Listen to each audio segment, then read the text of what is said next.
Nesse momento, eu gostaria de apresentar algumas tendências no mercado de TI, né? Esses dados aqui eu retirei de uma pesquisa de uma empresa que chama IDC, né? International Data Company, se eu não me engano.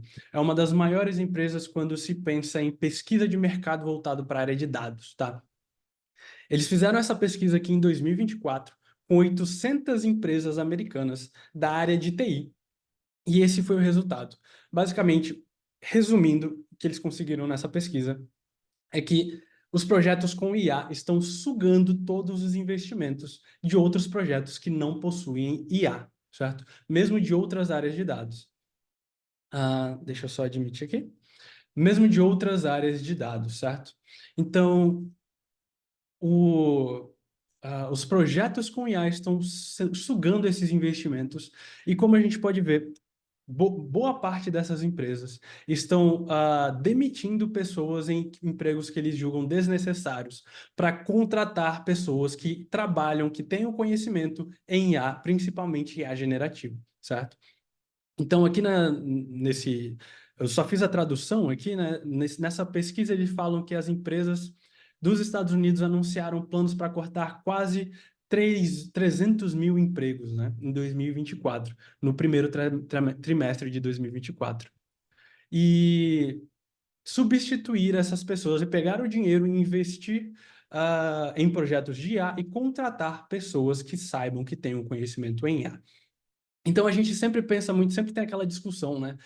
No futuro a IA vai substituir todos nós. Na realidade, isso já é o presente, de certa forma. Eu não estou falando que todas as outras vagas vão acabar, que todos os outros empregos vão acabar, mas o que eu estou dizendo é que se você tem o conhecimento em IA, você vai ter uma vantagem dentro do mercado daqui para frente, certo?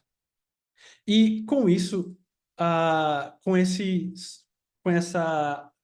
roubo dos investimentos pela parte de IA, grandes investimentos estão sendo feitos em IA generativa, né? Nós temos aqui exemplo da Microsoft, que investiu 10 bilhões no OpenAI, investiu 1,5 bilhões para acelerar empresas de Abu Dhabi, investiu 4 bilhões de euros em infraestrutura de IA e de cloud e treinamento, né? Na França.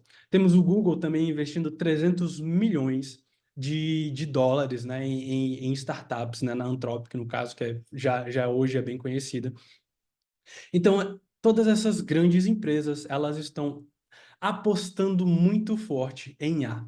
E aí, talvez você tenha visto aí no seu LinkedIn algum comentarista de LinkedIn falando que a IA generativa é uma bolha.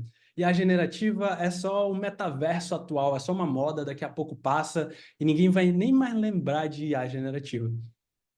Bom, acontece que empresas como Microsoft, Google, Apple, Nvidia, a Meta, né, do Facebook, estão investindo muita grana em IA generativa. E são empresas que não brincam em serviço, são empresas que criam tendências que revolucionam o mercado. E eu prefiro acompanhar o pensamento dessas empresas do que acompanhar o pensamento de qualquer comentarista de LinkedIn, que talvez nem trabalhe com machine learning, certo? Que eu já vi alguns comentaristas de LinkedIn que falavam sobre IA, Gen AI e nem que trabalhavam com machine learning, nem entendem do mercado. E para onde vai toda essa grana, né? Para onde é que vai todo esse dinheiro aqui que está sendo investido? Vai para duas coisas, né? Primeiro, para infraestrutura, certo? Comprar mais GPUs, comprar mais infraestrutura em cloud, e também vai para contratar mão de obra, certo? Contratar pessoas para desenvolverem as IAs, certo?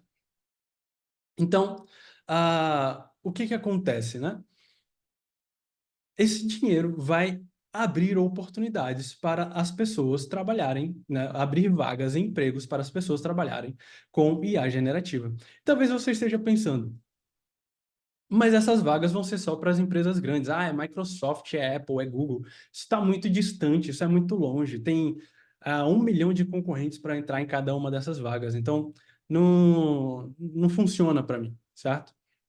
Aí que você se engana, né? Na realidade, Gen AI não é apenas para as Big Techs, certo?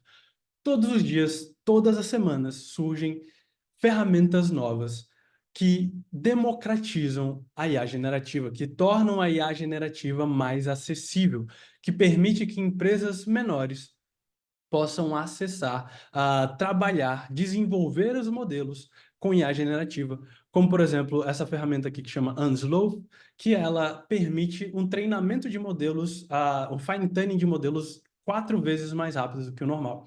Então, as grandes empresas, as Big Techs, pegam todo aquele investimento, investem em pesquisas para baratear a IA generativa, e as empresas pequenas se aproveitam desses investimentos para baratear e passam a utilizar a IA generativa também. Então, por exemplo, nós temos o Llama Index e o LangChain, que são frameworks excelentes que facilitam muito a construção de um chatbot. Nós temos o Hugging Face, que construiu uma biblioteca gigante que permite a gente trabalhar de forma muito prática. A gente vai estar vendo daqui a pouco como a gente pode trabalhar de forma muito prática com o Hugging Face. E todos esses outros, né? Esse Vast AI, esse RunPod é para fazer deploy desses modelos, o iLab é para fazer o deploy desses modelos, esse Ragas aqui é para fazer a avaliação desses modelos, enfim, tem várias e várias e várias ferramentas, e uma parte dessas ferramentas nós vamos estar vendo hoje. Show de bola? Além da IA generativa estar sendo democratizada, está se tornando mais acessível, as IAs especializadas, elas são essenciais, elas são necessárias. O ChatGPT não resolve todos os problemas do mundo. O Gemini não resolve todos os problemas do mundo. Até porque eles são treinados em um vocabulário, apesar de que grande, um vocabulário que não é específico. Quando você pega o contexto jurídico, por exemplo, ou o contexto médico, tem palavras, expressões e construções de frases muito específicas que esses modelos não trabalham. Além disso, eu acho que todo mundo aqui que programa já deve ter. Todo mundo aqui que programa já deve ter entrado no chat GPT, feito uma pergunta sobre um framework específico, e ele respondeu qualquer coisa, inventou qualquer coisa lá e não resolveu problema nenhum nosso, certo? Isso acontece, isso é super comum. Se você pergunta de um problema específico para o chat GPT, ele não vai saber responder. Por quê? Porque ele não foi treinado, não foi especializado naquele problema específico. E é disso que as empresas menores, que não são Big Techs, estão se aproveitando. Por exemplo, o cliente que eu trabalho hoje, ele quer transformar todo o processo, todo o flow, o fluxo de experiência do cliente dele em automático utilizando chatbots. Processo de vendas, o processo de adquirir esse cliente, o processo de gerar nota fiscal, o processo de fazer o pós-vendas, eles todo o pipeline do cliente ele quer transformar em chatbots, certo? Na empresa que eu trabalho hoje, nós temos 4 chatbots sendo desenvolvidos ao mesmo tempo, certo? Ao mesmo tempo. E um desses chatbots está com um estagiário, porque a gente não tem mão, porque o cliente, né, não tem mão de obra suficiente para desenvolver esses 4 chatbots ao mesmo tempo. Mas o CEO da empresa está insistindo para a gente desenvolver e desenvolver e desenvolver. Então, existe essa necessidade de empresas de qualquer nível desenvolverem os seus chatbots. E o que que isso gera? Obviamente, isso gera oportunidade de mercado, isso gera vaga de emprego, isso gera oportunidade de crescimento. E aqui eu selecionei, tirei print de algumas vagas, algumas poucas vagas, 6 vagas, para mostrar como como a necessidade de desenvolver esse conhecimento está cada vez maior, certo? Nós temos aqui vagas para fora do Brasil, vagas para empresas do Brasil, pagando uma boa grana, acima aí de R$ 8.000, para fora do Brasil, pagando até R$ 20.000, R$ 25.000, certo? E todas precisando de conhecimento em LLMs, como configurar LLM, como fazer fine tuning de LLMs, LangChain, o framework que eu acabei de comentar, novamente, desenvolver aplicações voltadas para LLMs, novamente aqui, LangChain, como trabalhar com LangChain, como desenvolver aplicações de LLM, como desenvolver, não sei se vocês conhecem, né, esse termo aqui, Retrieval Augmented Generation, que é basicamente o RAG, né, RAG, muito conhecido hoje em dia. Essa empresa brasileira, acredito que boa parte conhece, né, a A3Data, uh, que é uma consultoria, né, está precisando de um engenheiro de machine learning que saiba LLM Ops, né, que são as operações para fazer o deploy desses modelos de LLM. Enfim, essa quantidade de investimento e essa alta demanda gera empregos e vagas e mais vagas e mais vagas. Isso daqui, cara, eu só abri o meu LinkedIn, apertei na aba de vagas, fui selecionando as que estavam com o título de Machine Learning e apareceu, certo? Não fiz nenhuma pesquisa específica, não filtrei LLM, não coloquei nada disso. É só você pesquisar Machine Learning e vai aparecer lá várias vagas precisando desse conhecimento em LLM, certo? Mas não só isso, tá? Se você quer ir além de conseguir um emprego ou de evoluir na sua carreira com conseguindo maiores senioridades, além das vagas abertas, tem muito dinheiro na mesa, certo? Tem muito dinheiro na mesa para recolher, comprar, quando você aprende essa habilidade de IA generativa, certo? Um exemplo concreto, eu entrei nessa área de IA generativa porque eu fui convidado, um, o dono de uma startup, fundador de uma startup que eu conhecia, ele basicamente implorou para eu desenvolver um chatbot para ele, sendo que na época eu não conhecia nada de chatbot, nunca tinha desenvolvido um chatbot, e ele implorou e me pagou R$ 9.000 para desenvolver um chatbot simples com uma POCzinha bem simples, para ele. Passei um mês desenvolvendo, ele me pagou R$ 9.000 por isso, certo? E além disso, eu trouxe um outro exemplo aqui, que é um cara que ele comentou no nosso vídeo do YouTube, certo? Esse é um comentário em um dos nossos vídeos aqui da Dataway BR no YouTube, porque ele não sabia mais onde procurar pessoas qualificadas para desenvolver chatbots, e ele resolveu, então, comentar no nosso vídeo do YouTube, achando que seria uma boa, a única forma, a última forma dele conseguir essas pessoas, né? Um dos vídeos que a gente desenvolve um chatbot ali com o ChatGPT, certo? E ele nos ofereceu R$ 10.000 para desenvolver esse chatbot, para ele desenvolver um MVP desse chatbot. E aí tem um detalhe muito engraçado, certo? Muito engraçado. Que nós recusamos, certo? Nós recusamos os R$ 10.000 para desenvolver esse chatbot para ele. Por quê? Porque nós não temos tempo, certo? Nós estamos trabalhando com outras coisas e nós não tivemos o tempo, não temos ainda o tempo para estar investindo nesse projeto dele. E acaba que tem aí, por aí, R$ 10.000 voando, doido para ser embolsado por alguém que saiba construir um chatbot, certo? Então, por conta disso, se você não quer deixar dinheiro na mesa, se você quer evoluir na sua carreira, você precisa desenvolver habilidades voltadas para a IA generativa. Novamente, não estou falando que todos os outros empregos vão acabar, mas para evoluir, para garantir o seu futuro no mercado de dados, você precisa aprender IA generativa, certo? Dito tudo isso, entendido mais como que está funcionando o nosso mercado, vamos para a nossa aula prática, certo? Vamos começar então agora a nossa aula, papel e caneta na mão aí, que nós iremos iniciar. Bom, nós criamos aqui Deixa eu só ver se tem alguma pergunta aqui no chat.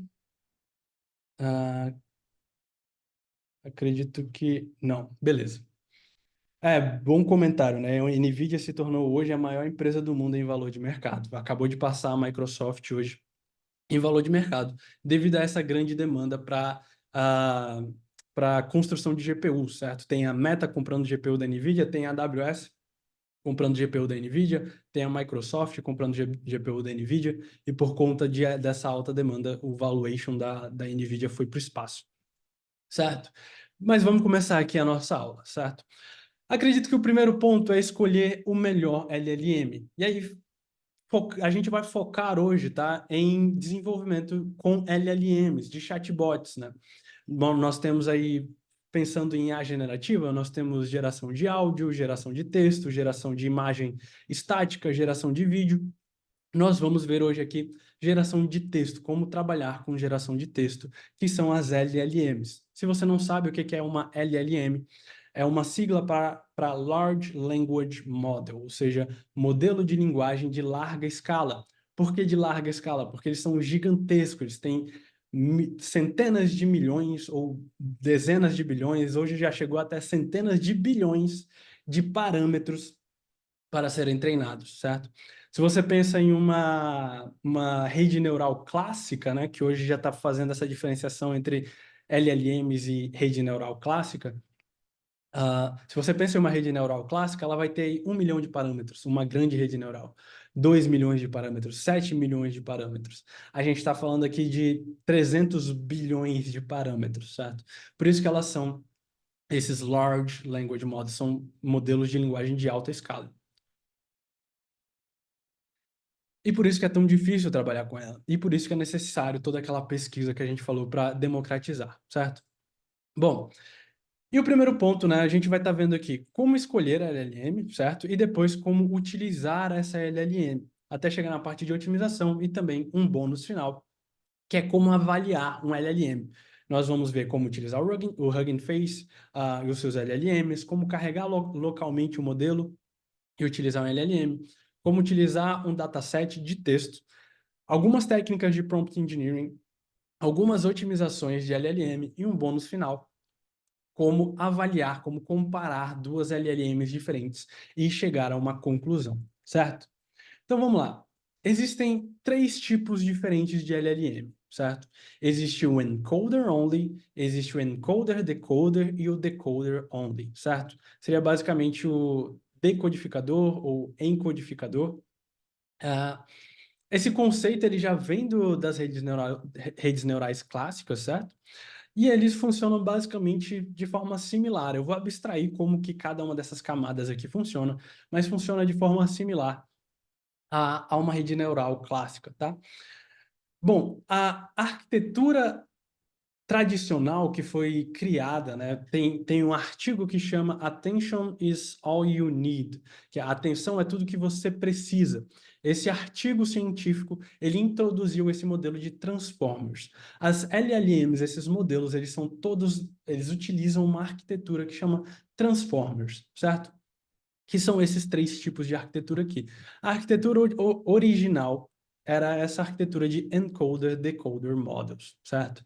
E aí, com o tempo, foram modificando para retirar uma parte, retirar outra, e aí foi testando, foi vendo o que que dava cada um, e eles conseguiram outros resultados também.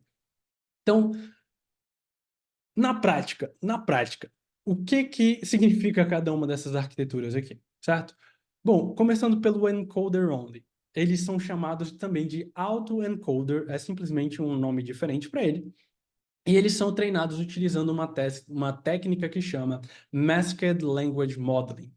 Cada um desses modelos, eles vão tentar modelar a linguagem de uma forma para eles compreenderem o mundo, certo? O mundo à volta deles, o mundo dessa linguagem. No caso dos autoencoders, eles funcionam com um sistema de máscara, certo? Então você tem aqui uma frase que diz: a mãe ama muito o filho, certo? E aí você cria uma máscara em cima de uma única palavra, tá? Em cima de uma única palavra. No caso aqui, a mãe muito o filho, eu estou escondendo a palavra ama, e o objetivo do modelo é reconstruir esse texto, certo? Então esse modelo ele é treinado para reconstruir esse texto, né? Descobrir qual que é a palavra que se encaixa aqui no meio, certo? E quais são os casos de uso desses tipos de modelo? São classificação de palavras, reconhecimento de entidades, por exemplo, você pode ter um documento onde você quer reconhecer quando que fala do governo, quando que fala de uma empresa X, quando que fala da Apple, quando que fala da Microsoft. Você utiliza esses modelos, certo? E além disso, também análise de sentimentos. Você consegue utilizar esses modelos para analisar se aquele texto ele é positivo, se ele é negativo, se ele é feliz, se ele é triste, enfim, certo? 2 modelos muito conhecidos que são os modelos fundadores é o BERT e o Roberta, certo? São os 2 modelos principais mais conhecidos aí de encoder only, né? O BERT ele é ainda muito utilizado, né? Principalmente na parte de análise de sentimentos, né? E o Roberta também é muito utilizado para análise de toxicidade em mensagens, certo? O segundo tipo é o decoder only. também chamado de modelos autorregressivos, né? Autoregressive models, como vocês podem pesquisar aí no Google. Não tem muito conteúdo em português, tá? A maioria do conteúdo que vocês vão encontrar é em inglês mesmo. E a forma como esse modelo, né, como essa rede neural modela a linguagem é através de predizer a próxima palavra, certo? Então, ele é treinado da seguinte forma: você tem uma frase completa, você corta essa frase em algum ponto de forma aleatória, e o modelo ele tem que predizer a próxima palavra dessa frase. Então, a primeira interação seria: a mãe ama. E aí ele prediz que a mãe ama muito. Então, a mãe ama muito. E aí depois, o, certo? O artigo o. É a mãe ama muito o filho no final. Então, ele vai predizendo em cada interação uma palavra, a palavra seguinte. E é basicamente assim que funciona o ChatGPT, que funciona o Llama, que funciona o Gemini, todos esses modelos, basicamente, de forma bem resumida, o que eles falam, o que eles fazem, é predizer a palavra seguinte, certo? É basicamente isso que o chat GPT da vida faz, tá? Por isso que muita gente fica falando de, é a inteligência geral, né? Alguma coisa assim. E faz pergunta de matemática, por exemplo, para o chat GPT. Não faz sentido pergunta de matemática para um modelo de linguagem, certo? Porque ele é um modelo de linguagem, não de matemática. Então, ele vai pegar ali os dados de contas que ele viu e vai tentar predizer a próxima palavra baseado naquilo. Ele não faz 3 mais 3, certo? Ele simplesmente tenta predizer algo que está depois do igual. Ah, e aí, né, o principal caso de uso desse tipo de modelo é geração de texto e muitas outras tarefas. Esse é o modelo que deu mais certo desses 3 tipos. Esse é o modelo que está sendo mais utilizado, né? Tanto é que a cada semana a gente vê um modelo novo surgindo, baseado em GPT, baseado em Llama, baseado no Gemini, baseado no Bard, enfim. Ele é capaz de fazer a própria análise de sentimento, tudo aqui que o BERT faz de classificação de palavras, reconhecimento de identidade, análise de sentimento, resumo de texto, tradução, tudo isso, o Decoder Only Model ele é capaz de realizar, tá? E aí, por fim, o último modelo, que é o modelo que nós vamos estar trabalhando hoje, é o Encoder Decoder, certo? O que esse modelo, né, ele também é chamado, eu errei aqui, mas modelo, ele é chamado de sec to sec, ou seja, sequência para sequência, né? Esse to aqui seria fazendo referência ao para em inglês. A forma de modelar a linguagem para esse tipo de modelo, ela varia muito, tá? Ela não é um modelo fixo, mas para esse modelo que chama T5, que é a rede neural que a gente vai estar utilizando, basicamente ele cria uma máscara de sequência de tokens. Então, ao invés da gente fazer uma máscara de uma única palavra, a gente pega uma sequência aleatória de palavras e transforma tudo aquilo em uma máscara. E esse modelo, ele tem que reestruturar essa palavra, né, essa frase inteira, com essa máscara de uma sequência de palavras. O tamanho dessa máscara é completamente aleatório e o objetivo é reconstruir essa frase, certo? E o principal objetivo desse tipo de modelo é tradução, resumir texto e responder perguntas, certo? E os modelos mais conhecidos é o T5, que é do Google, que a gente vai estar vendo hoje, e o BART. Não é o BERT, é o BART, certo? Então vamos lá. Chega de papinho, chega de conversinha. Vamos começar a ver como a gente pode trabalhar com esses modelos. Bom, primeiro a gente configura o nosso ambiente. Eu já instalei aqui as dependências porque demora um pouquinho, né? Basicamente tem que instalar o PyTorch e o Torch Data. Essas bibliotecas aqui que chamam Transformers e Datasets, por exemplo, elas são bibliotecas do Hugging Face, tá? Do Hugging Face. Vamos dar uma olhada no Hugging Face? Só para a gente conhecer. Acredito que tem gente que conhece o Hugging Face, mas várias outras pessoas não conhecem. O Hugging Face, ele basicamente começou como um repositório de modelos e de datasets, mas hoje ele já é muito maior do que isso. Hoje ele tem uma comunidade gigantesca e ele tem uma quantidade muito grande de bibliotecas, certo? Por exemplo, essa biblioteca Transformers aqui é do Hugging Face, essa biblioteca Datasets é do Hugging Face, ele tem biblioteca para treinar modelo, ele tem biblioteca para avaliar modelo, ele tem uma infinidade de ferramentas. Inclusive, tem alguns cursos gratuitos que ele dá aqui de introdução a LLMs, a Transformers, certo? E se a gente der uma olhada aqui, ó, tem uma aba Models, Datasets, Spaces, etc. O que interessa para a gente nesse momento é o Models, certo? Se a gente olhar aqui, tem multimodal, deixa eu dar um zoomzinho aqui, só para... Opa, demais. Aí. Ó, tem aqui multimodal, visão computacional, NLP, né, processamento de linguagem natural, áudio, tabular, aprendizado por reforço e outros, certo? E outros. Bom, o que a gente vai estar trabalhando hoje é um modelo, opa, deixa eu voltar para cá, encoder-decoder, né, como a gente viu aqui, encoder-decoder, que ele também é chamado de sec-to-sec, certo? Sequence to sequence. E é exatamente assim que na verdade não é exatamente assim, ele chama text to text aqui no Hugging Face, certo? E se a gente olhar aqui, tem uma quantidade enorme desses modelos, tá? E inclusive o nosso bem aqui, ó, Flan T5 Base. Por que que tem esse base, né? Porque ele existe em tamanhos diferentes, tá? A gente vai ter aqui, ó, o large, que seria o grande, a gente vai ter também o small, então o XXL, então eles vão ter tamanhos diferentes. O que que são esses tamanhos? São a quantidade de parâmetros treináveis que esse modelo possui. Quanto maior a quantidade de parâmetros, melhor o modelo? Não necessariamente. Inclusive, a gente vai ver isso no final dessa aula. Mas, quanto maior o tamanho desse modelo, maior a quantidade de parâmetros desse modelo, mais complexo esse modelo é e ele consegue modelar melhor a linguagem, certo? A língua. Que no final das contas, esse é o problema de uma LLM, é modelar a língua, que é um problema super complexo, né? Então, no geral, quanto maior o modelo, melhor ele consegue modelar a língua e tende a ter uma performance melhor. Mas não é sempre esse o caso, tá? E aí aqui você consegue ver algumas informações, né, desse modelo e de qualquer outro modelo. Você consegue ver as línguas que ele trabalha, por exemplo. Enfim, tem até como rodar o modelo aqui utilizando a biblioteca do Transformers, mas a gente vai utilizar uma outra forma de rodar esse modelo. Beleza, mas esse é o Hugging Face. Nesse momento a gente só está interessado em ver aqui os models, certo?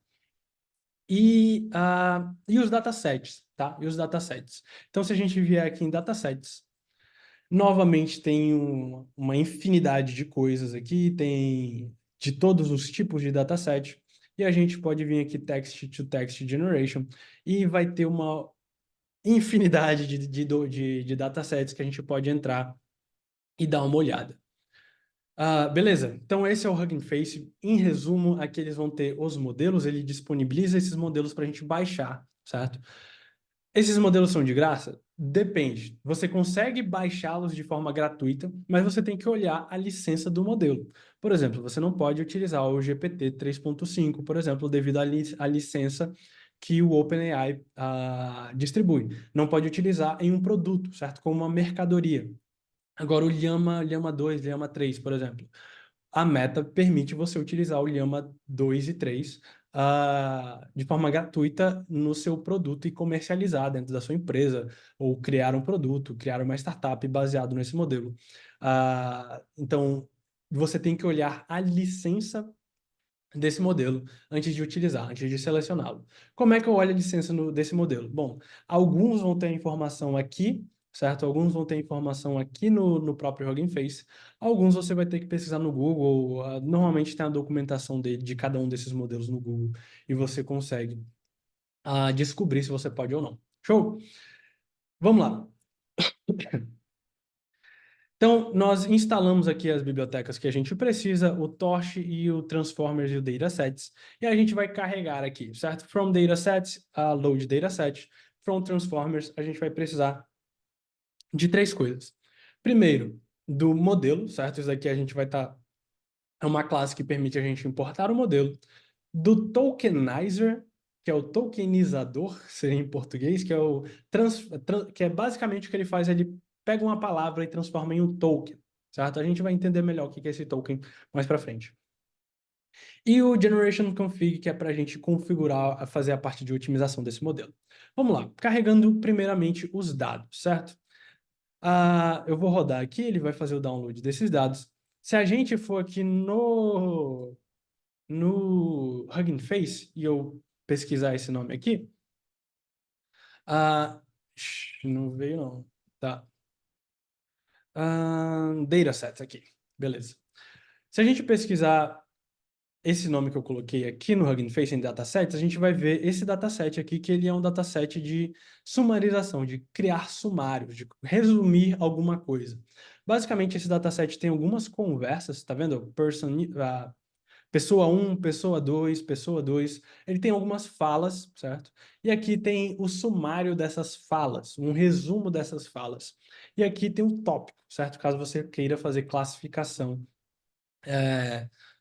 de texto, você consegue também utilizar. Hoje a gente vai estar trabalhando com esse sumário aqui para trabalhar com resumo. Beleza. E de onde é que eu tirei essa informação aqui, né, para conseguir o dataset?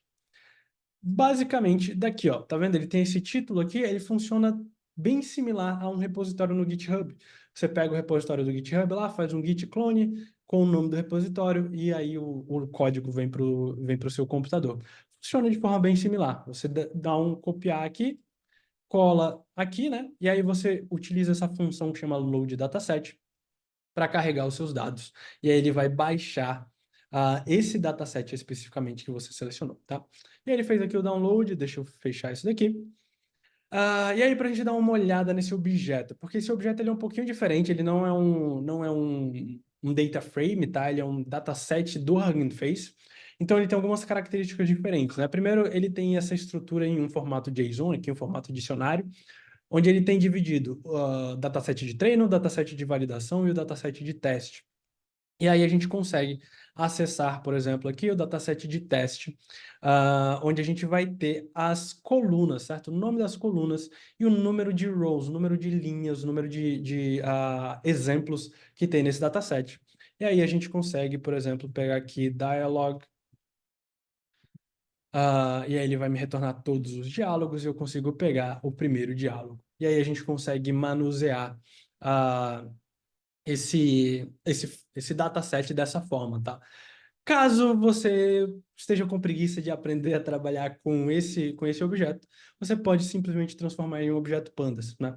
E aí você chama aqui o dataset, chama qual a partição que você quer transformar em um data frame, usa essa função toPandas, que aí ele vai transformar em um data frame pandas, que aí fica bem mais simples, né, da gente tá trabalhando, muita gente já conhece, já trabalha com pandas, então fica mais tranquilo. Certo, então é isso, ele tem 1.500 linhas diferentes e é basicamente isso, a gente consegue, dessa forma a gente consegue carregar os nossos dados. Vamos dar uma olhada aqui, que aqui fica, eu separei um print aqui, para a gente ver de forma melhor aqui como é que funciona isso, tá? Então, primeiro, a gente tem um diálogo, certo? E aí esse diálogo ele é separado em uma ou mais, na verdade, duas ou mais pessoas, uma conversa entre duas ou mais pessoas. E aí tem, por exemplo, pessoa um, você está finalmente aqui, por que que demorou tanto? Pessoa 2, fiquei presa no tráfico novamente, esse engarrafamento perto da, da interseção do Carrefour tá horrível, tá terrível, e assim por diante. E aí ele tem esse sumário manual aqui, tá? Que tá na partição na verdade, na coluna de summary. O que que é esse sumário manual? É o que a gente entende no machine learning clássico como o label, o rótulo, a classe, certo?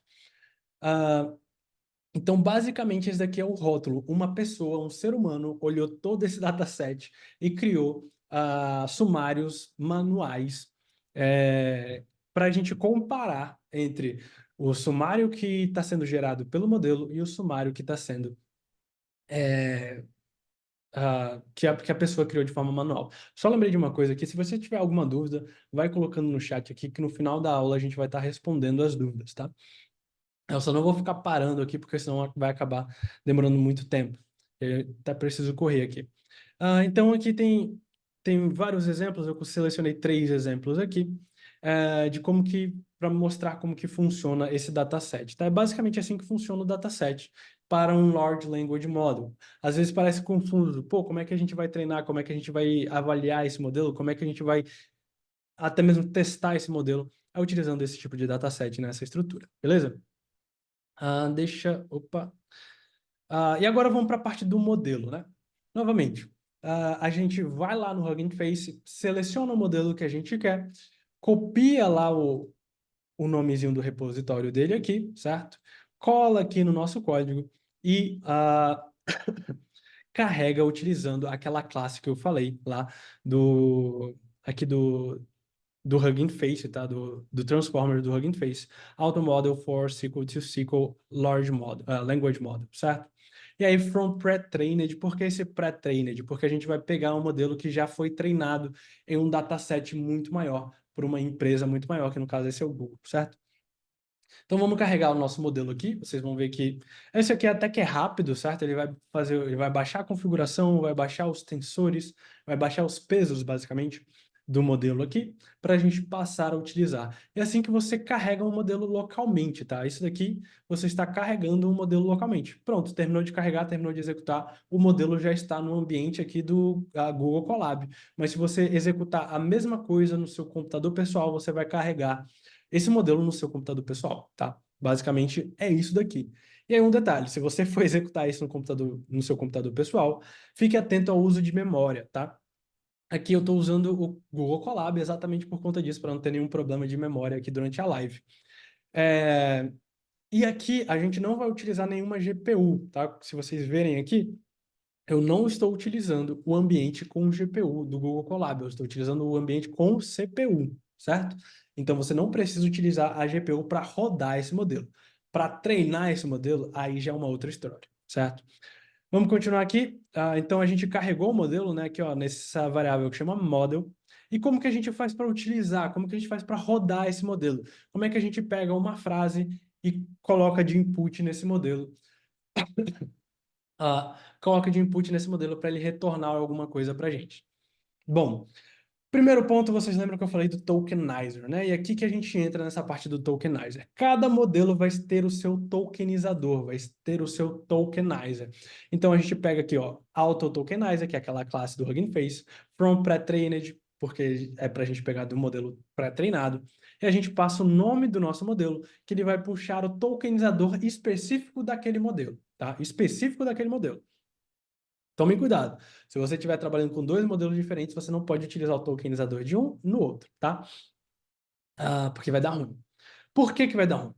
Porque o tokenizador, ele é criado... Como é que funciona o tokenizador? Deixa eu rodar essa célula aqui para vocês darem uma olhada. Então, basicamente, a gente tem a frase aqui, ó, How old are you? Certo? Quantos anos você tem em inglês? E aí, eu passo essa frase aqui, essa sentence, certo? Para o tokenizador. Eu utilizo esse parâmetro aqui para ele me retornar em formato PyTorch, certo? Para ele me retornar em formato PyTorch. E aqui eu tenho a sentença codificada, certo? Codificada.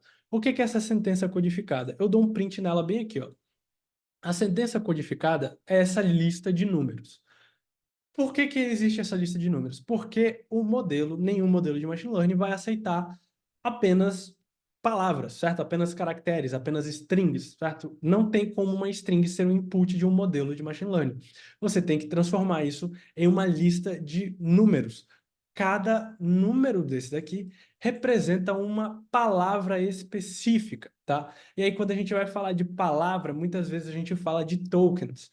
O modelo do ChatGPT 4.0 foi treinado com 10 bilhões de tokens. Acho que foi 2 bilhões de tokens, alguma coisa assim. 2 bilhões de tokens. Qual a importância disso? 2 bilhões de tokens é o tamanho do dataset, resumindo em quantidade de palavras, certo? E a quantidade de tokens que você treina no seu modelo vai definir qual é o vocabulário que o seu modelo sabe, tá? Se você treina um modelo somente em português, ele não vai saber inglês. Se você treina um modelo somente em inglês, ele não vai saber português, porque o vocabulário dele não entrou palavras da outra língua, certo? Da mesma forma, acontece com o que a gente comentou sobre os modelos específicos. Algumas palavras muito específicas, por exemplo, do âmbito jurídico, onde o pessoal utiliza expressões em latim. Os modelos genéricos, eles normalmente não sabem essas expressões em latins porque elas são específicas do contexto. Então, se você quiser fazer um modelo específico, você vai pegar essas palavras em latim e vai transformar em tokens, certo? Para treinar o seu modelo, para fazer o fine tuning desse modelo. E aí, cada uma dessas palavras, inclusive o interrogação, ela é transformada em um token, certo? E se a gente contar aqui, ó, how 571, old 625, R 33, U 25, interrogação 58. Ué, sobrou um token, certo? Tem esse token 1 aqui. Por que que tem esse token 1? Esse token 1, ele se chama critério de parada, certo? É o critério de parada, é onde se termina a frase, seria meio que o ponto final, entre aspas, tá? Por exemplo, se eu mudar a frase aqui, ele vai me dar um outro token, certo? Ele vai continuar com o 58 e com 1, e vai transformar tudo isso aqui em um outro token. Então, deixa eu rodar aqui. Exatamente o que eu falei. Ele me dá um outro token e continua aqui com o 58, que é a interrogação, e o 1, que é esse critério de parada, certo? Deixa eu voltar para essa frase aqui, aquela maiorzinha. Como que eu faço para transformar isso? Eu utilizo o tokenizer, utilizo a sentença. E como que eu faço para retransformar, certo? Para voltar para a frase normal? Eu utilizo o tokenizer também, só que na função decode, certo? E aí eu passo a minha sentença e eu utilizo isso daqui, skip special token true, para ignorar tokens que não estão no vocabulário, certo? Se tiver algum token em chinês, em japonês que o seu modelo não conhece, e você utiliza esse special token igual a true, ele vai ignorar esses tokens especiais que não estão no seu vocabulário, certo? Então, isso daqui vai ser a entrada do nosso modelo, tá? Isso daqui não é a frase, não é a string separada, são os tokens, eles são a entrada do nosso modelo. E também eles são a saída do nosso modelo, e é por isso que a gente precisa do decode, para pegar a saída do modelo e transformar ele novamente em frases. Show de bola? Então vamos executar aqui para a gente ver a geração do nosso modelo. Aqui a gente vai, olha só, eu separei aqui example indices, que está aqui em cima, certo? Que é o 5, 11 e 12, que são exemplos aqui do nosso dataset, tá? Eu estou carregando aqui o diálogo, estou carregando aqui o sumário manual, o sumário feito por pessoas, certo? Que já está o label do nosso dataset. Eu pego o diálogo, jogo no tokenizer, certo? Recebo um input, pego esse input, chamo o nosso modelo, chamo a função generate do nosso modelo, certo? E passo o input. Eu escolhi passar esse parâmetro que é max new tokens, que define a quantidade máxima de tokens que o modelo vai gerar, certo? Se eu coloco 50 tokens, o meu modelo só vai gerar até 50 tokens. Se eu coloco 150 tokens, meu modelo vai gerar até 150 tokens. E aí ele me dá o resultado, tá? Ele me dá o resultado aqui, ó. Tá. E aí eu jogo isso no decode, tá? Jogo isso no decode e pego como output já decodado, certo? Decodado, já transformado em frase decodificado, certo? Então aqui, ó, exemplo 1, prompt de entrada, vai ter a conversa aqui dos dois marmanjos, e aí sumário manual, tem aqui o sumário que é o nosso rótulo, certo? E aqui o sumário do modelo. Então, o sumário que o nosso modelo fez, tá? De forma automática. Tá bem diferente do resultado aqui do manual, porém de alguma forma tem alguma coisa aqui, certo? O sumário manual fala que a pessoa 2 reclama para a pessoa 1 sobre engarrafamento e a pessoa 1 sugere a pessoa parar de dirigir e utilizar transporte público, certo? E aí o que que o nosso sumário, o que que o nosso modelo fala? Ele fala, a pessoa 1 diz, eu estou finalmente aqui, estou novamente no tráfego. Foi terrível. Então, basicamente, ele corta uma parte da conversa e resume, certo? Resume a conversa. Só que tem um problema aqui, né? A gente não falou nada do que é para o modelo fazer. A gente só passou o input para ele, só passou uma conversa, certo? O nosso prompt para o modelo foi isso daqui, ó. certo? Foi isso daqui. Então, o modelo ele não sabe o que ele tem que fazer, ele não sabe o que a gente quer, ele não sabe nada sobre nada. Ele só recebeu uma conversa e ele adivinhou o que ele tinha para fazer. E aí, por isso que entra também a questão do prompt engineering. A gente tem técnicas de prompt diferentes para melhorar o resultado do nosso modelo. A primeira técnica que eu vou mostrar para vocês aqui é a Zero Shot Inference. O que a Zero Shot Inference faz? Basicamente, é você tentar formas de alguns comandos, certo? Alguns comandos com o seu modelo. Por exemplo, aqui eu coloquei um prompt, certo? Eu estou criando um prompt agora e eu chamei aqui, resuma a conversação a seguir, certo? E aí eu coloco aqui o diálogo, coloco resumo, dois pontos, certo?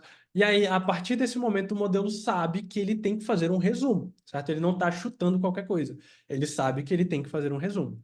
E aí, vamos ver qual que é o resultado que o modelo vai nos gerar aqui, tá? Ele vai demorar um pouquinho, novamente a gente está executando em CPU, não está executando em GPU, até para ficar mais acessível para todo mundo, você consegue rodar esse modelo aqui localmente no seu computador. Bom, e aí ele gerou para os três exemplos que eu coloquei, né? Primeiro exemplo, ele fala que o resumo do modelo foi: o engarrafamento na interseção do Carrefour é um problema. Ele resumiu de alguma forma, certo? Aí tá perfeito, tá do jeito que a gente queria aqui? Não, não tá perfeito, não tá do jeito que a gente queria. Mas isso o processo de trabalhar com com LLMs é um processo iterativo, assim como trabalhar com machine learning no geral. É iterativo, você vai melhorando, vai melhorando, vai melhorando, e é isso que a gente vai fazer aqui também. Então vamos lá. Esse foi o primeiro resumo. Segundo resumo, ele dá um resumo bem parecido com aquilo antes do prompt, né? Ele simplesmente pega algumas frases específicas aqui dos interlocutores, certo? E aqui no terceiro, né, ele está falando sobre esse Olympic Park aqui, tá? Olympic Stadium, um estádio olímpico, pá. E aí, o resumo dele, na verdade, o resumo manual fala que a pessoa 1 está surpresa com o volume no estádio olímpico, capacidade e configuração interior. E aí, o nosso modelo ele simplesmente fala o Olympic Park é grande, certo? É enorme. É isso que o nosso modelo resume. Não ficou tão legal, certo? Não ficou tão legal. Então, vamos tentar melhorar o nosso prompt. Vamos tentar fazer algo mais elaborado, certo? Mais elaborado. A gente pode tentar primeiro modificar o nosso prompt aqui. Por exemplo, ao invés de simplesmente dar um summary, porque summary, tipo, faça um sumário, faça um resumo. Fica meio, como é que a gente diz? Abstrato o que a gente quer, certo? Ele pode cortar frases de algumas pessoas e isso vai ser um resumo de alguma forma. Ele pode resumir em uma frase e isso vai ser um resumo, certo? Então, a gente modificando o nosso comando para o modelo, ah, a gente já pode tentar ver se existe algum resultado melhor. Aqui a gente modificou para what's going on, tipo, o que está acontecendo? Nesse diálogo, o que está acontecendo, certo? A gente até tirou aqui o prompt de cima. Vamos ver qual que vai ser o resultado do modelo agora. Gerou aqui pra gente. Tá vendo? Esse modelo, eu esqueci de falar do tamanho do modelo, né? Esse modelo, ele tem menos de um bilhão. Aqui, ó. 248 milhões de parâmetros. Então, ele não é um modelo grande, tá? Ele não é um modelo grande, é um modelo bem acessível. A maior versão dele, acho que não chega nem a 1 bilhão de parâmetros. Então, hoje em dia, a gente tem 300 bilhões de parâmetros aí. Então, esse modelo é bem inicial, assim, para a gente dar uma brincada realmente e assim, no final das contas, o que mais importa é o dado, certo? Se você tem um dado bem estruturado, se você tem um prompt bem estruturado, é mais importante, assim, entre aspas, do que o tamanho do modelo. Obviamente, se você pegar um modelo com 1 bilhão de parâmetros e um modelo com 300 bilhões de parâmetros, é uma diferença inacreditável e aí realmente o modelo maior vai ser muito melhor. Mas se você está ali escolhendo entre modelos que não tem tanta diferença assim, ou se você tem uma capacidade se você tem pouco recurso computacional, dá sim para trabalhar bem com esses modelos menores. Mas vamos lá, a gente mudou o prompt aqui. Vamos ver o que ele modificou bastante aqui o resultado, né? Ele falou aqui, ó, o sumário do modelo agora é: pessoa 1 está presa no tráfego. Esse está, ele está incorreto, porque a pessoa 1, ela ficou, né? Ela não está, ela ficou presa no tráfego. Mas tá bom, isso é gramática, até que, de certa forma, a ideia em si está correta. Tinha um engarrafamento terrível perto da interseção do Carrefour. Pô, muito melhor, simplesmente a gente mudou uma frase e já melhorou muito o resultado do nosso resumo aqui, certo? O outro resumo, muito melhor, ao invés dele cortar frases de cada uma das pessoas, ele fala que o aniversário do Brian está chegando. Deixa eu ver. Please enjoy everyone. Yeah, ele acertou aqui de certa forma, né? O aniversário do Brian está chegando. Ele tá mais perto daquilo que a gente deseja. E por fim, aqui o modelo, o terceiro prompt aqui, ele fala o Olympic Stage. Esse estádio olímpico vai ser finalizado em junho. Tem assentos para 5.000 pessoas, né? No estande, na arquibancada. O que está bem melhor do que o outro resumo, que era simplesmente o Olympic Park. Ele não está falando nem do estádio, ele está falando do parque. É huge, né? É grande. Bom, esse é o Zero Shot Inference. Por que ele chama Zero Shot Inference? Porque a gente não dá nenhum exemplo para ele. A gente dá simplesmente um comando com o que a gente quer, certo? Com o diálogo ali, no caso. E a gente pede para ele fazer esse completion, dar ele a resposta. Tecnicamente falando, quando ele dá a resposta, a gente chama de completion, tá? De complemento, completude, não sei a tradução em português, mas em inglês a gente chama de completion, certo? E o que o One Shot Inference faz? No One Shot Inference, a gente vai dar um exemplo para ele, tá? A gente vai pegar aqui, ó, vai carregar o diálogo, vai carregar o sumário, certo? E a gente vai dizer para ele, ó, tá vendo esse diálogo aqui? Ele tem esse sumário. Agora, esse diálogo aqui é novo para você. O que está acontecendo? Ou seja, a gente está dando um exemplo para o modelo, certo? Do que ele tem que fazer. Isso ajuda muito os modelos, principalmente modelos mais simples. Dar esses exemplos para os modelos ajuda muito eles a terem uma performance melhor, beleza? Então, eu só criei essa funçãozinha aqui que chama Make Prompt. Não vou perder tempo explicando os pormenores aqui, mas é basicamente a gente está criando esse prompt com um exemplo, tá? E aí ah, eu vou executar aqui. Opa, executei errado agora. Eu vou executar aqui. Então, olha só. Isso daqui é só o nosso prompt, né? O que eu estou fazendo aqui, ó? Diálogo, certo? E aí eu coloco um diálogo de exemplo. O que está acontecendo? E aí eu coloco o sumário manual, que é um rótulo do nosso dataset, certo? Como um exemplo do que ele tem que fazer. E aí depois eu coloco novamente um diálogo, que é esse diálogo aqui que eu quero que ele faça o resumo. E aí eu pergunto para o modelo o que está acontecendo.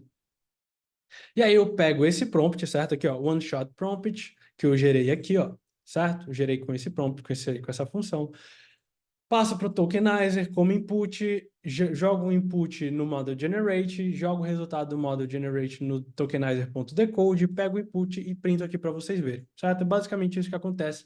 Vai ser basicamente esse o mesmo fluxo em tudo, tá? A gente vai pegar uma frase ou um prompt, tokenizar, pega a lista de tokens, joga no modelo, pega o resultado do modelo, joga no decodificador. É isso, é assim que funciona, é assim que se usa o modelo, tá? E aqui está o resultado, né? Aqui está o resultado. Ah, tá, aqui está o resultado com one shot inference, que a gente dá um único exemplo para ele do que ele tem que fazer. E aqui a gente já tem uma resposta diferente, né? Ah, e uma. Tá, beleza. Ele dá uma resposta correta, né? Ele fala aqui que o Parque Olímpico é tão grande que cabem até 5.000 assentos no estádio. De certa forma, não foi exatamente da forma que a gente quer, tipo, que a gente quer que a gente, assim, que a gente quer que eu digo é o rótulo aqui, né? Não está de acordo com o rótulo, onde o rótulo pede que ele fale o que cada pessoa falou, porém ele já deu um resumo, certo? Ele já me deu um resumo, Se você pega esse modelo, joga numa aplicação que faz resumo de papers, por exemplo, ele já está funcionando, certo? Ele já vai pegar um paper, um artigo científico, e vai fazer o resumo daquele artigo científico. Se você joga uma documentação de uma biblioteca, nesse modelo como prompt, você já vai ver ele fazendo o resumo dessa documentação dessa biblioteca, certo? Então ele já está funcionando, ele só não está perfeitamente do jeito que a gente quer. Mas a gente vai melhorando esse resultado, certo? Então vamos lá, few shot agora. Qual que é a diferença do one shot para o few shot? É óbvio, né? O one é único, few é alguns, certo? E esse alguns é você quem decide. No caso, eu vou colocar aqui 3 exemplos. Eu vou pegar 3 diálogos e 3 sumários e vou colocar como exemplo dentro do meu prompt para o modelo utilizar, para a gente utilizar no modelo como exemplo, certo? Então, deixa eu colocar aqui do 200, que isso daqui a gente vai usar mais para frente. Então, eu criei aqui, certo? Novamente, deixa eu mostrar para vocês aqui. Esse aqui ficou bem grande. Mas, ó, diálogo 1 como exemplo e o sumário 1 como exemplo. Diálogo 2 como exemplo, sumário 2 como exemplo. Diálogo 3 como exemplo, sumário 3 como exemplo, e aí o diálogo 4, que é o que eu quero que ele faça o resumo, certo? Eu vou criar essa lista aqui só para a gente armazenar o output dele para a gente mais na frente ver, comparar com outro modelo, certo? E aí eu vou executar aqui, certo? Ó, ele me deu um aviso aqui de que a sequência de tokens máximo foi está acima, né? Ou seja, a pergunta, o nosso prompt, isso é um problema, tá? O nosso prompt, ele foi tão grande que ele passou da quantidade de input, de caracteres que podem ser colocados como input no nosso modelo, certo? Acredito que ele deu algum jeito de resolver aqui, show de bola, porque alguns modelos eles são variáveis, mas isso pode ser um problema para o seu modelo, tá? Se você entrar no ChatGPT, se você entrasse no ChatGPT ano passado, você tentava colar, dar um Ctrl+C, Ctrl+V em um texto grande, o ChatGPT ia cortar esse texto. Ele ia deixar um limite de 512 caracteres. Por quê? Porque o modelo do ChatGPT antes tinha esse limite, e aí até que foi desenvolvida uma técnica onde esse limite agora ele é flexível. Os modelos mais recentes permitem que esse limite ele seja flexível. Então agora você consegue enfiar um monte de caractere lá no ChatGPT que ele aceita tranquilinho, calado. Beleza. E agora já foi bem melhor o nosso resumo aqui, né? Ele já fez algo que a gente está querendo que ele faça, certo? Ó, ele falou, pessoa 1 quer que o resumo humano aqui está falando, a pessoa 1 ensina a pessoa 2 a como fazer o upgrade do software e do hardware no sistema da pessoa 2.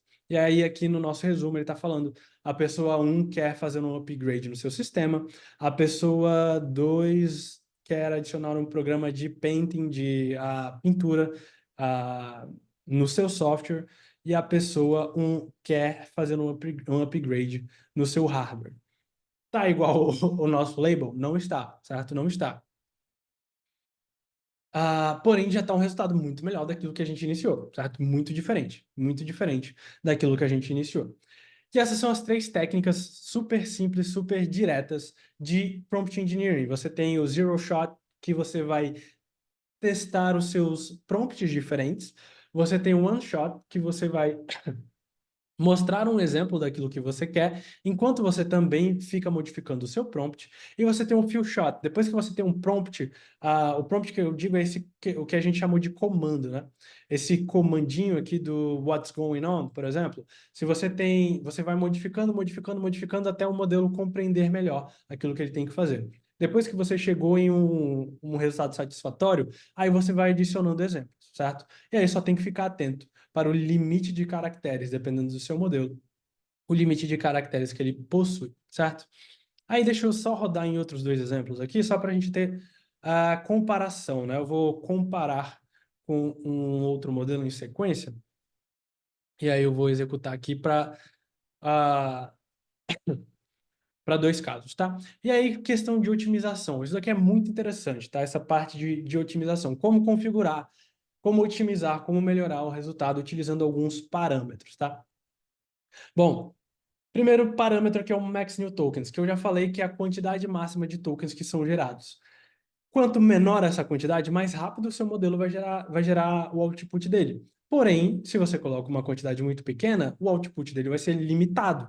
Então, ele não vai ser nada criativo, ele vai ser muito direto, muito específico, e às vezes até ele pode gerar frases cortadas, onde ele para ali no meio e não desenvolve mais, tá? Então, você tem que ficar atento nisso. Se você quer respostas mais completas, maiores, aí você coloca aqui, por exemplo, sei lá, eu coloquei errado, mas 150 caracteres, 250 caracteres, por exemplo, ou até mesmo mais de 500 caracteres, né? Se a gente pega o ChatGPT hoje, ele aí tem mais de 1.000 caracteres de output, tá? E aí, aqui, eu vou começar pelo temperature, a gente vai deixar esse do sample aqui para o final. Temperature, o que é esse temperature? Temperatura, basicamente, né? Todo modelo tem essa temperatura aqui. E o que ele faz?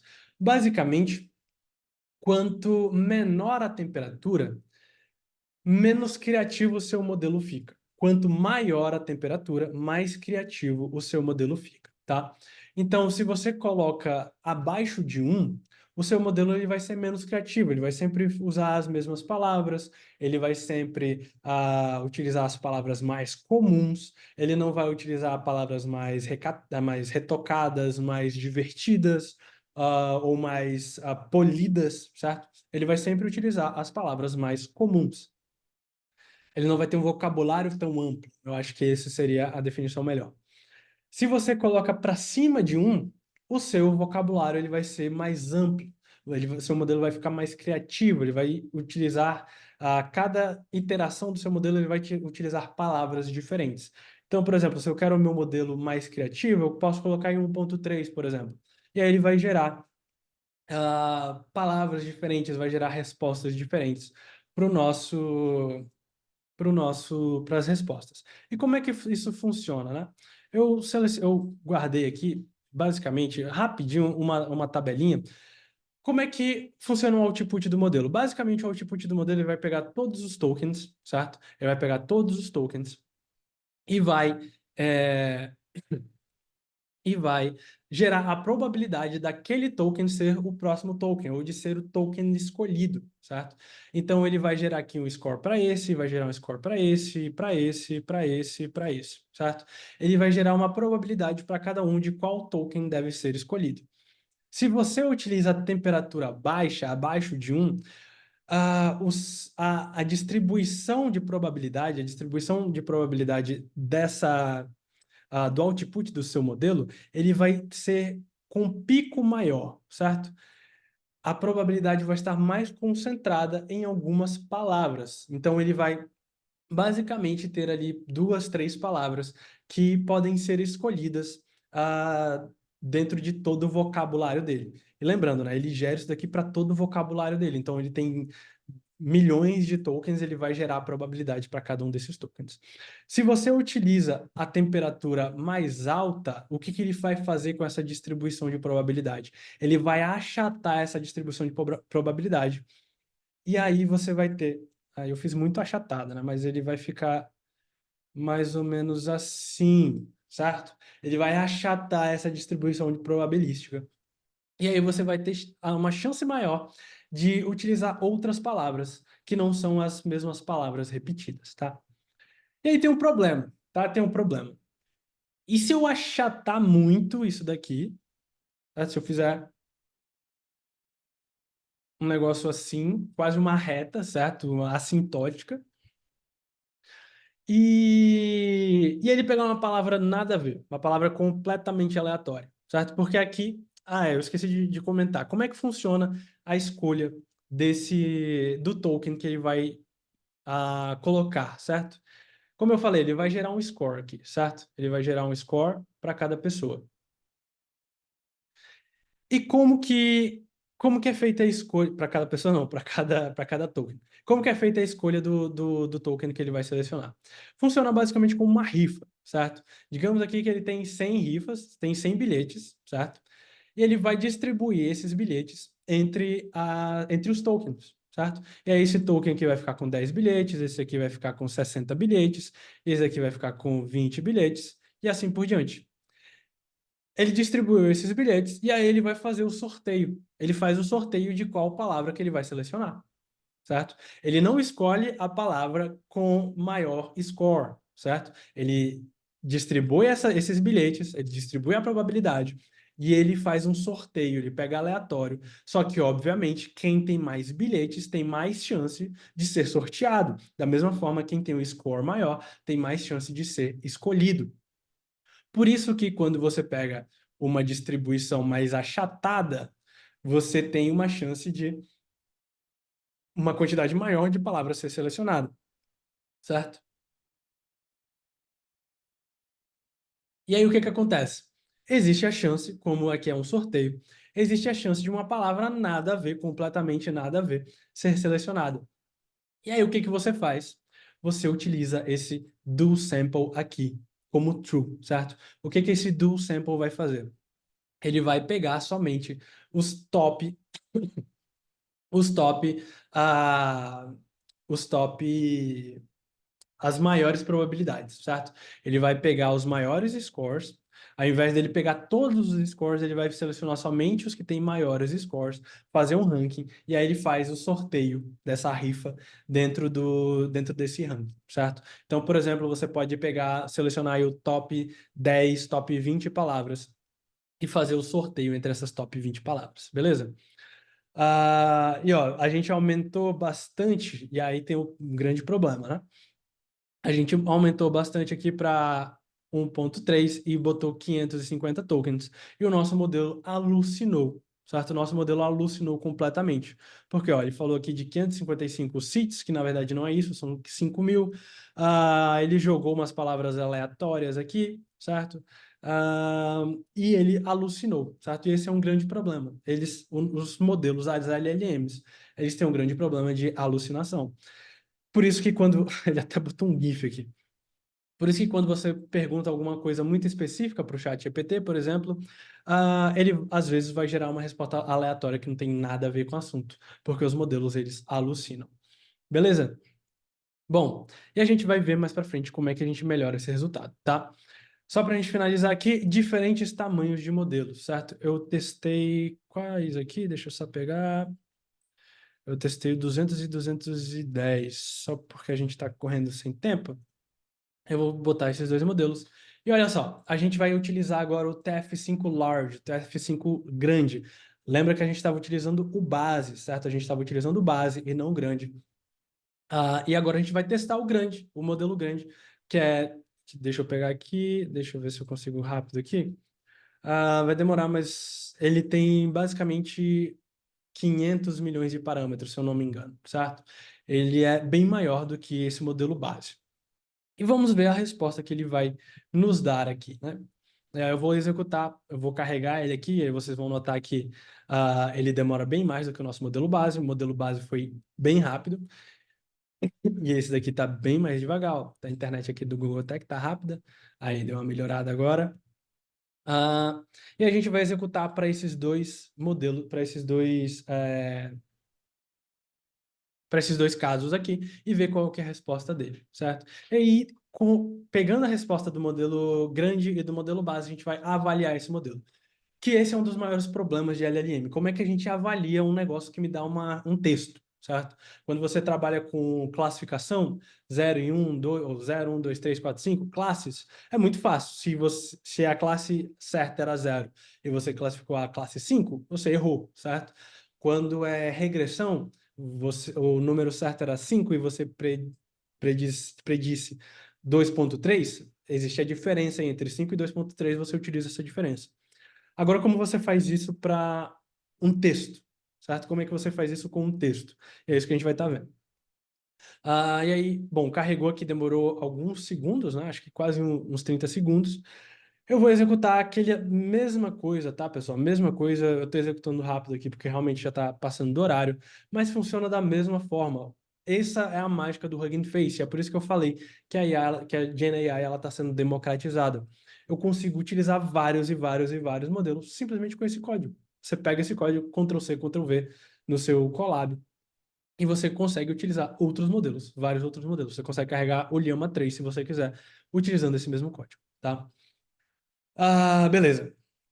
E aí, ele executou aqui, né? Ele vai me dar a resposta. A resposta dele já foi bem diferente. Ó. Pessoa 2 está considerando fazer um upgrade no seu sistema. Enfim, aí ele dá a continuidade aqui.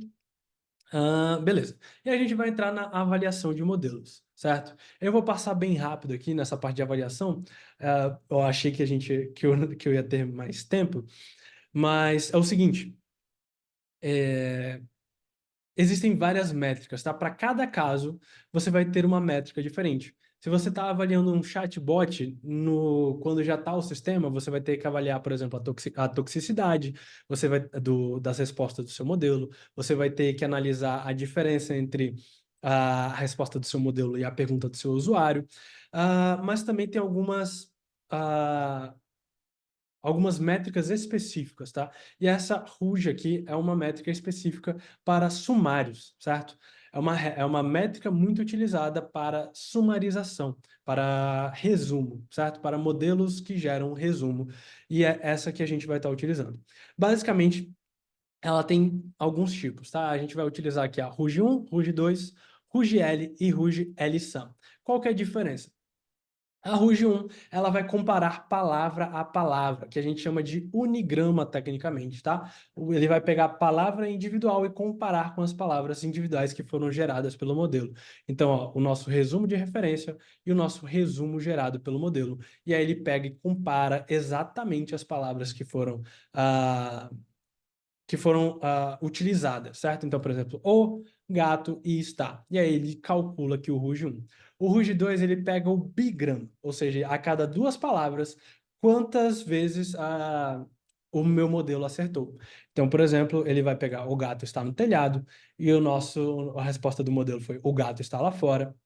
Então, ele vai pegar o gato, certo? Que se repete aqui, e gato está, que também se repete aqui. Então, a cada bigrama, ele pega, ele contabiliza e ele faz essa divisão.